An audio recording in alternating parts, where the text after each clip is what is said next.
fait Alassane Ouattara. C'est-à-dire que quand vous prenez les hommes politiques qui ont aidé Ouattara là, dites-moi que Ouattara a été reconnaissant vis-à-vis de cette personne-là. Quand vous prenez Gbagbo, quand la maman d'Alassane Ouattara est décédée là, Gbagbo a demandé, a mis à disposition l'État pour accompagner convenablement. Quand la mère d'Alassane Ouattara était malade, Gbagbo a demandé à son ministre des Affaires étrangères de lui donner un passeport diplomatique et de l'évacuer avec l'agent de l'État pour se faire soigner. Mais quand la mère de Gbagbo est décédée, Dago Maderi, mais Ouattara était à quoi on appelle ça, à la CPI. Gbagbo était à la CPI. Ouattara n'a pas daigné, il n'a pas daigné, je dis bien, il n'a pas daigné accepter que Gbagbo rentre en Côte d'Ivoire pour aller enterrer sa maman. 2 secondes. Hein. Ils ont signalé le direct là. Je n'ai pas fait attention. Bon, c'est pas grave. Tu vois, ils ont signalé. Bon, c'est pas grave. Ils ont signalé le direct. Tapotez les gars, tapotez, s'il vous plaît, tapotez. Je vais contester rapidement. Je n'ai pas fait attention. Voilà. Voilà, c'est bon. Et donc, Alassane Ouattara, quand Gbagbo était à la CPI là, sa mère, n'est-ce pas, défunte, Gbagbo a demandé d'aller enterrer sa maman. Ouattara a refusé. Il dit que lui, il ne peut pas assurer la sécurité de Gbagbo. J'ai pris l'exemple où Gbagbo a aidé Ouattara. C'est important. Même quand Ouattara n'avait pas de passeport et tout ça. Si aujourd'hui, on dit que Guillaume Soro est rebelle là, il y a un seul nom, il y a un seul prénom, c'est Draman Ouattara. Parce que voici quelqu'un qui est un apatride. Voici quelqu'un qui s'est prévalu de nationalité, n'est-ce pas, voltaïque. Passeport, comment dirais-je, pièce d'identité, il a étudié, il a tout fait en tant que voltaïque. Il ne peut pas être candidat aux élections présidentielles en Côte d'Ivoire. Ouattara a instrumentalisé des jeunes ivoiriens. Ces jeunes-là ont pris des armes pour lui. Il a financé cette rébellion. Il a financé la rébellion pour être candidat. Alassane Ouattara, Guillaume Soro était jeune, là, 26 ans ou 27 ans, un truc par là. Guillaume Soro était dans le lot des jeunes qui ont été instrumentalisés. Et aujourd'hui, ce qui se passe là, ça fait maintenant 6 ans que Ouattara a cru que Guillaume Soro était un acquis. Guillaume Soro était sa propriété privée. Lui qui a des enfants, qui a un enfant qu'on appelle quoi Ouattara là, David Ouattara, il pouvait mettre à la tête de sa rébellion pour défendre sa cause perdue, mais il a pris l'enfant des gens pour le mettre devant. Mais qu'est-ce que Ouattara a fait? Mieux. Quand Guillaume Soro dit qu'il ne voulait plus, pas l'amour infect, l'amour toxique, l'amour dérangeant et l'amour contre nature d'avec Ouattara, Ouattara a décidé de déclencher l'injustice contre Guillaume Soro. Mais Guillaume Soro répond à Alassane Ouattara. Est-ce que vous êtes au courant? Vous n'êtes pas au courant, vous n'êtes pas informé. Mais donc, comme vous n'êtes pas informé, on va vous faire écouter ici. Guillaume Soro va vous expliquer comment aujourd'hui il se retrouve dans cette situation.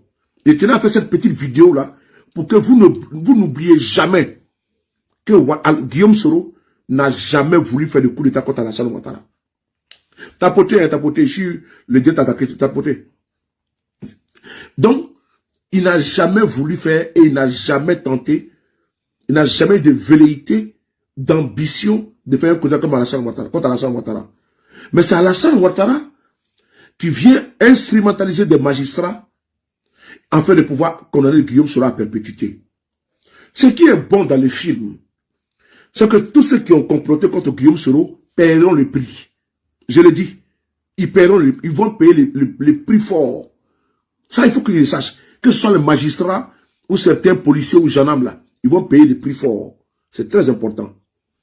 Ils vont payer d'abord les prix au niveau étatique parce que ce qu'ils ont fait, ils savent très bien que ils sont dans le faux et on envoie des turiféraires sur des panels pour venir justifier, n'est-ce pas, l'infâme, l'immonde.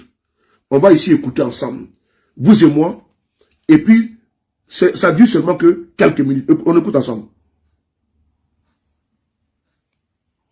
Encore, on sort une bande sonore où vous planifierez une attaque pour renverser le régime presse. Est-ce que vous vous y attendiez? Jusque-là, vous clamez votre innocence. Qu'en est-il, Monsieur le Président? Merci, c'est très important. C'est une grosse farce. C'est une grosse farce. Prenons d'abord la question de la résidence qui m'est attribuée. La Côte d'Ivoire est divisée en deux. Nous allons à la réunification du territoire ivoirien. Oui. Et en 2007, je suis nommé Premier ministre. Une libéralité de l'État de Côte d'Ivoire est prise à l'époque pour me doter d'une résidence qui devrait me revenir. Donc, l'État débourse de l'argent pour acheter une résidence pour le Premier ministre. On est d'accord? Oui. À l'époque, donc, Premier ministre, dans ma fonction, la résidence devait me revenir, mais au plan juridique, Oui. strictement juridique. Oui. Cette résidence ne m'appartient pas, elle appartient à une SCI au nom de deux personnes, deux citoyens ivoiriens. Est-ce qu'on est d'accord? Au plan strictement juridique. Alors, on va me poursuivre. On organise une parodie de procès qui dure à peine 40 minutes. D'abord, je vais vous préciser. Premièrement, le dossier atterrit sur la table du magistrat Bakayoko Swalio. Il refuse d'organiser le procès parce qu'il estime que le dossier est vide et que je ne peux pas être poursuivi, surtout que l'article 12, alinéa 4 de notre code dit très clairement qu'il y a prescription chaque 10 ans. On va fouiller dans toute ma gestion à l'Assemblée nationale, à la primature, et on ne trouve que ce seul dossier qui date de 2007. À supposer que par extraordinaire, j'étais coupable, il y a prescription, puisque c'est 10 ans. Et c'est la loi de mon pays qui le dit. On est d'accord là-dessus. Alors, on donne le dossier au magistrat Bakayoko Swalio, qui refuse d'entrer dans la combine. Aussitôt, il est débarqué le même jour. On lui impose une passation de charge le même jour. On appelle un autre magistrat plus accommodant. Je dirais un magistrat stipendié, M. Sissoko Amoulaye, qui lui ne croyait pas. Il semble que le premier jour qu'on lui a demandé de faire le procès, il voulait le reporter. C'est le ministre de la Justice en personne. Il appelle, il lui dicte le verdict qu'on doit m'appliquer. Et vous croyez que ça c'est un procès?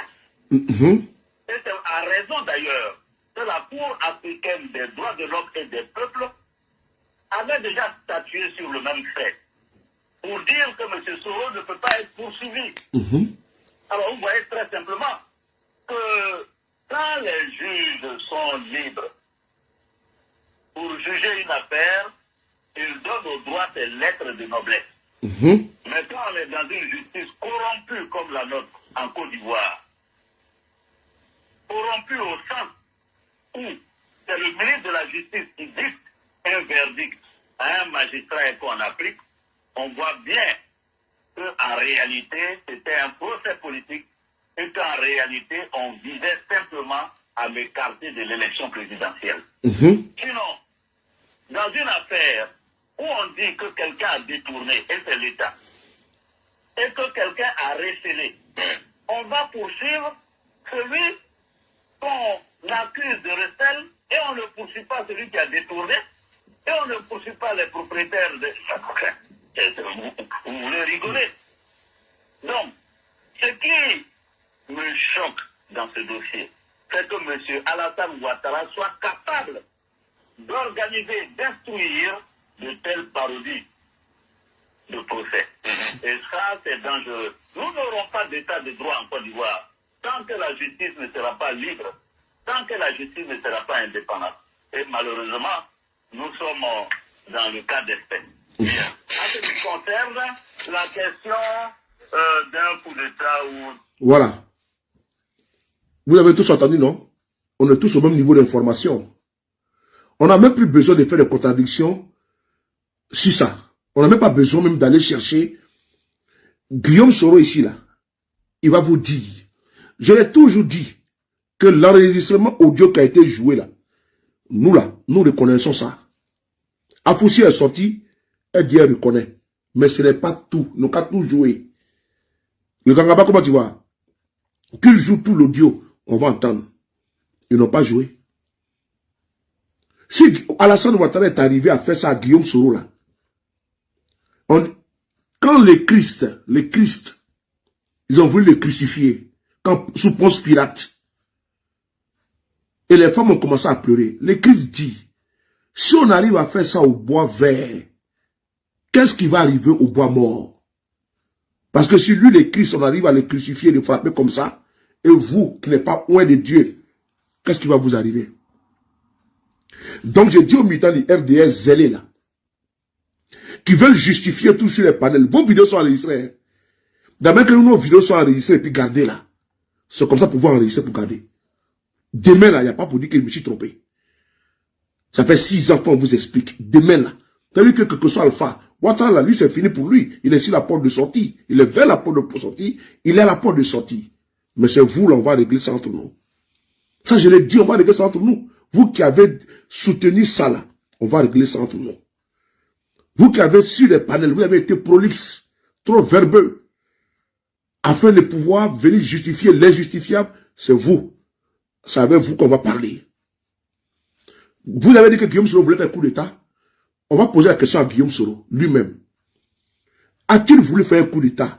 Il faut qu'il nous réponde lui-même. Pour qu'on soit au même niveau d'information. On écoute Guillaume Soro. Là encore, aucune arme n'a été trouvée à ma résidence, chère madame. Aucune arme. Donc vous êtes la victime.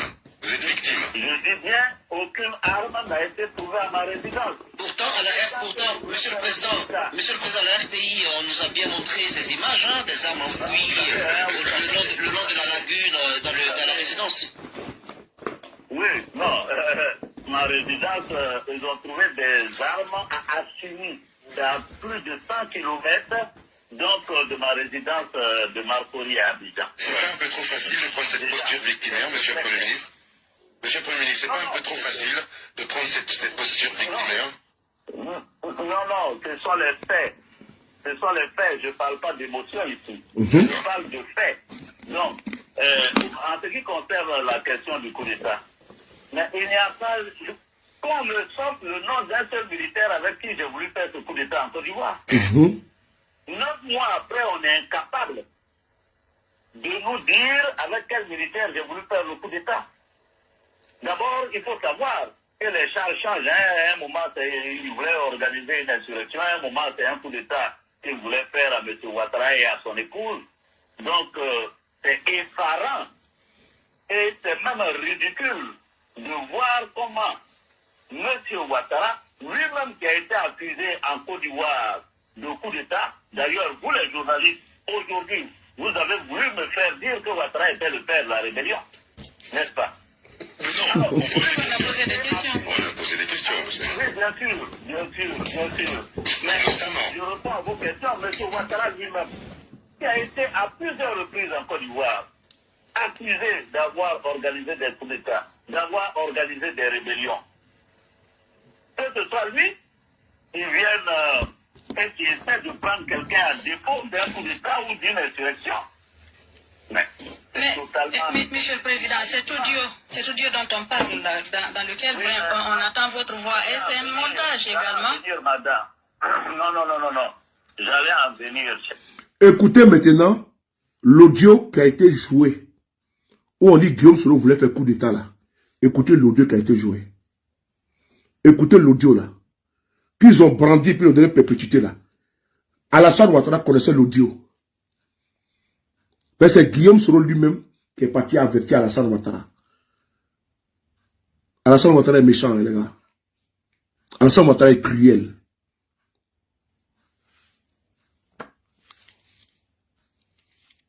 Allô?